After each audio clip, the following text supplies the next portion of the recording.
Welcome to మెగానన్ TV burning topic. అంగట్లో అన్ని ఉన్నా అల్లుడి నోట్లో శని అన్నట్టు సాంకేతికత ప్రపంచమంతా అరచేతిలో ఉన్న కొన్ని దేశాలు మాత్రం తమ పౌరుల చేతులకు సంకెళ్లు వేస్తున్నాయి. ఇరుగు పొరుగు పొత్తు ఇంట్లోని గుట్టు అన్న సామెతను రష్యా ఇప్పుడు అక్షరాలా పాటిస్తోంది. ఉక్రెయిన్ యుద్ధం మొదలైనప్పటి నుంచి పాశ్చాత్య దేశాలతో కయ్యానికి కాలు దువ్వుతున్న పుతిన్ సర్కారు ఇప్పుడు సామాన్యుల వాట్సాప్ చాటింగ్ పై కన్నేసింది.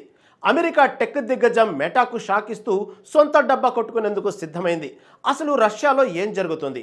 వాట్సాప్ను ఎందుకు టార్గెట్ చేశారు?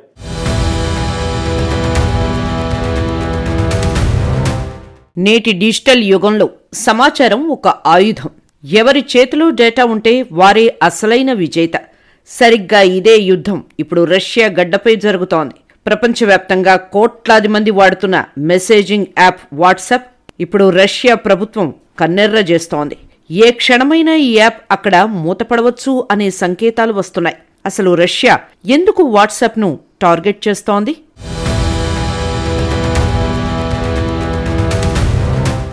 రష్యా ఉక్రెయిన్ యుద్ధం మొదలైనప్పటి నుండి పాశ్చాత్య దేశాలకు చెందిన టెక్ దిగ్గజాలపై రష్యా కఠినంగా వ్యవహరిస్తోంది. ఇప్పటికే ఫేస్బుక్, ఇన్స్టాగ్రామ్లను నిషేధించిన క్రెమ్లిన్ ఇప్పుడు వాట్సాప్ పై తుది పోరుకు సిద్ధమవుతోంది. మెటా ప్లాట్ఫామ్స్ ప్రతినిధుల ప్రకారం రష్యా ప్రభుత్వం కావాలని ఈ యాప్పై ఆంక్షలు విధిస్తోంది. యుద్ధం వల్ల ప్రపంచం అతలాకుతలమవుతుంటే రష్యా మాత్రం తన పౌరుల సమాచారంపై పట్టు కోసం పరితపిస్తోంది. రష్యా వాదన ప్రకారం వాట్సాప్ ద్వారా తప్పుడు సమాచారం వ్యాప్తి చెందుతోంది. అయితే దీని వెనక అసలు కారణం వినియోగదారులను తమ దేశీయ యాప్ల వైపు మళ్లించడమేనని టెక్ నిపుణులు భావిస్తున్నారు.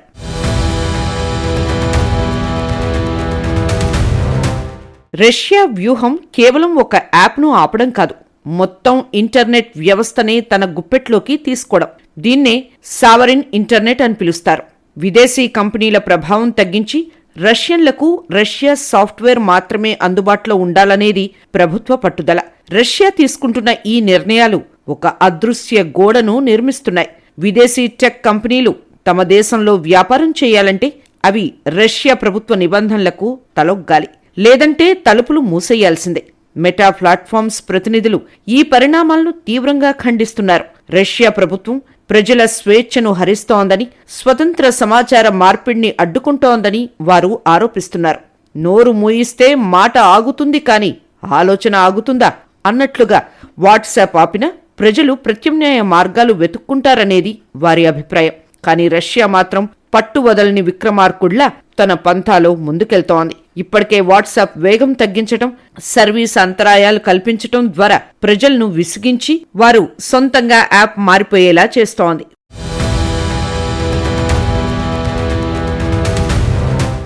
రష్యాలో వీకే వంటి సోషల్ మీడియా ప్లాట్ఫామ్లు ఇప్పటికే బలంగా ఉన్నాయి. ఇప్పుడు వాట్సాప్ స్థానంలో రష్యా ప్రభుత్వ మద్దతు ఉన్న మెసేజింగ్ సర్వీసులను తీసుకురావాలని ప్రభుత్వం భావిస్తోంది. వ్యాపారం అంటే కేవలం లాభం కాదు, ఇప్పుడు అది ఒక రాజకీయం. తమ దేశ ప్రజలు ఏం మాట్లాడుకుంటున్నారు, ఏం చూస్తున్నారు అనే అంశాలపై ప్రభుత్వానికి పూర్తి నియంత్రణ కావాలి. విదేశీ టెక్ దిగ్గజాలు రష్యా మాట వినకపోవడంతో ఆంక్షల్ని ఆయుధాలుగా మలుచుకుంది క్రెమ్లిన్. ఒకవేళ వాట్సాప్ రష్యాలో పూర్తిగా నిషేధించబడితే దాదాపు 7 కోట్లకు పైగా ఉన్న వినియోగదారులు ఇబ్బందులు ఎదుర్కొంటారు. అయితే రష్యా దీన్ని ఒక డిజిటల్ విప్లవంగా అభివర్ణిస్తోంది. విదేశీ సాంకేతికతపై ఆధారపడటం తగ్గించటమే తమ లక్ష్యమని చెప్తోంది.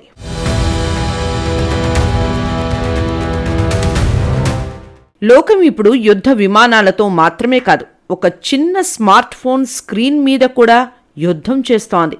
మొన్నటి వరకు చైనా, నేడు రష్యా.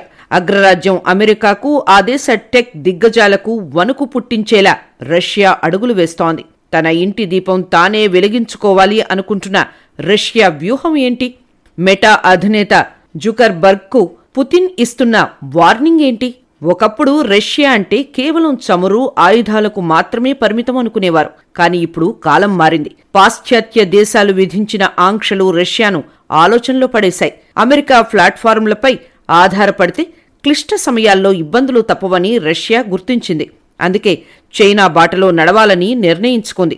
అయ్యేంతవరకు అమావాస్య, అయ్యాక పున్నమి అన్నట్లు పాశ్చాత్య దేశాల టెక్నాలజీపై ఆధారపడటం ఎంత ప్రమాదకరమో రష్యాకు అనుభవపూర్వకంగా తెలిసొచ్చింది.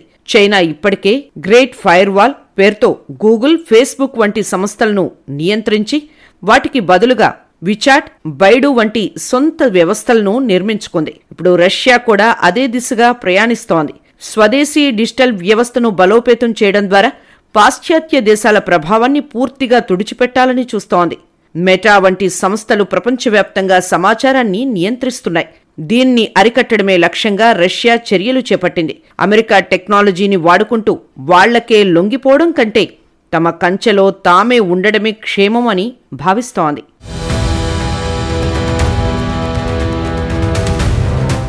ఈ పరిణామం నేపథ్యంలో రష్యా కూడా చైనా మాదిరిగా స్వదేశీ డిజిటల్ వ్యవస్థలను బలోపేతం చేసే దిశగా అడుగులు వేస్తోందా అనే ప్రశ్నలు ఉత్పన్నమవుతున్నాయి. చైనా ఇప్పటికే మెసేజింగ్ యాప్ల నుంచి సోషల్ మీడియా వేదికల వరకు సొంత సాంకేతిక వ్యవస్థలను అభివృద్ధి చేసింది. దీని ద్వారా పాశ్చాత్య దేశాల ప్రభావాన్ని తగ్గించడం, అమెరికా, యూరప్ టెక్నాలజీ ఆధిపత్యాన్ని నియంత్రించడం లక్ష్యంగా పెట్టుకుంది. రష్యా తీసుకుంటున్న తాజా చర్యలు కూడా ఇదే దిశగా ఉన్నాయనే అభిప్రాయం వ్యక్తమవుతోంది.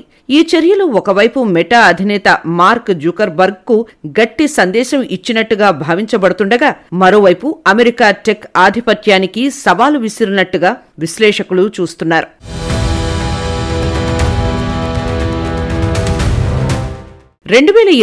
ఫిబ్రవరిలో ఉక్రెయిన్పై రష్యా దాడి చేసిన తర్వాత మాస్కో మరియు పాశ్చాత్య టెక్నాలజీ సంస్థల మధ్య ఉద్రిక్తతలు క్రమంగా పెరుగుతున్నాయి.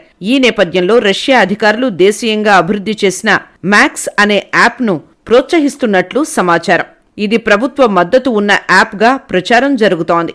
అయితే వీక్షకుల అభిప్రాయం ప్రకారం ఈ యాప్ వినియోగదారులపై పర్యవేక్షణ చేయటానికి, వారి డేటాను ట్రాక్ చేయడానికి ఉపయోగపడే అవకాశం ఉంది. కానీ ఈ ఆరోపణలను ప్రభుత్వ అనుకూల మీడియా పూర్తిగా ఖండించింది. వాట్సాప్ మాత్రం ఈ చర్యలను ప్రభుత్వ నియంత్రణలో ఉన్న పర్యవేక్షణ యాప్ల వైపు వినియోగదారులను మళ్లించే ప్రయత్నంగా అభివర్ణించింది. వినియోగదారులు పరస్పరం అనుసంధానంగా ఉండేలా తాము అన్ని ప్రయత్నాలు కొనసాగిస్తామని సంస్థ తెలిపింది. అయితే రష్యాలో సేవలను పునరుద్ధరించేందుకు భవిష్యత్ కార్యాచరణపై స్పష్టత ఇవ్వలేదు.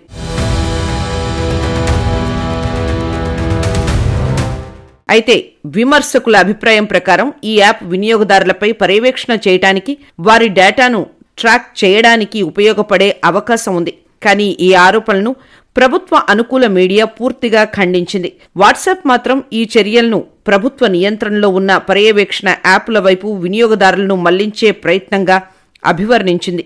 వినియోగదారులు పరస్పరం అనుసంధానంగా ఉండేలా తాము అన్ని ప్రయత్నాలు కొనసాగిస్తామని సంస్థ తెలిపింది. అయితే రష్యాలో సేవలను పునరుద్ధరించేందుకు భవిష్యత్ కార్యాచరణపై స్పష్టత ఇవ్వలేదు.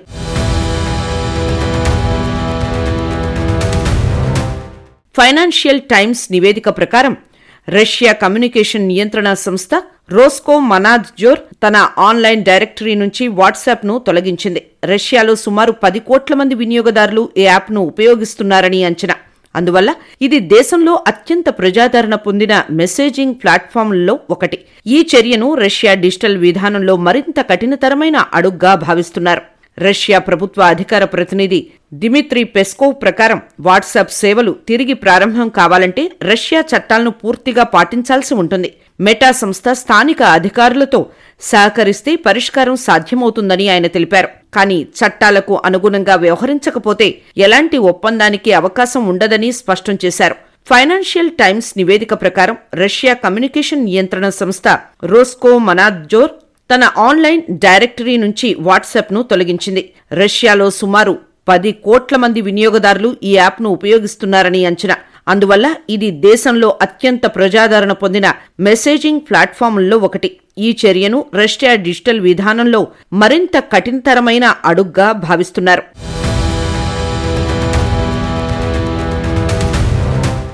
6 నెలలు సావాసం చేస్తే వారు వీరవుతారు, వీరు వారవుతారు అన్నట్టు రష్యా ఇప్పుడు చైనాను చూసి నేర్చుకుంటోంది. ఇంటర్నెట్ అంటేనే సరిహద్దులు లేని ప్రపంచం. కానీ రష్యా మాత్రం తన సరిహద్దుల్లో ఇంటర్నెట్ను బందీ చేస్తోంది. విదేశీ కంపెనీల ప్రభావాన్ని తగ్గించటం అవసరమే కావచ్చు, కానీ అది పౌరుల ప్రైవసీని పణంగా పెట్టి చేయకూడదని నిపుణులు హెచ్చరిస్తున్నారు. వాట్సాప్ తన యూజర్ల కోసం పోరాడుతుందా లేక రష్యా నుండి వైదొలుగుతుందా అనేది వేచి చూడాలి. యుద్ధం కేవలం సరిహద్దుల్లోనే కాదు, మన స్మార్ట్ ఫోన్లలో కూడా మొదలైంది. మరి రష్యా ప్రజలు పుతిన్ తెచ్చిన మ్యాక్స్ను ఆదరిస్తారా లేదా వాట్సాప్ కోసమే మొగ్గు చూపుతారా అనేది కాలమే నిర్ణయించాలి.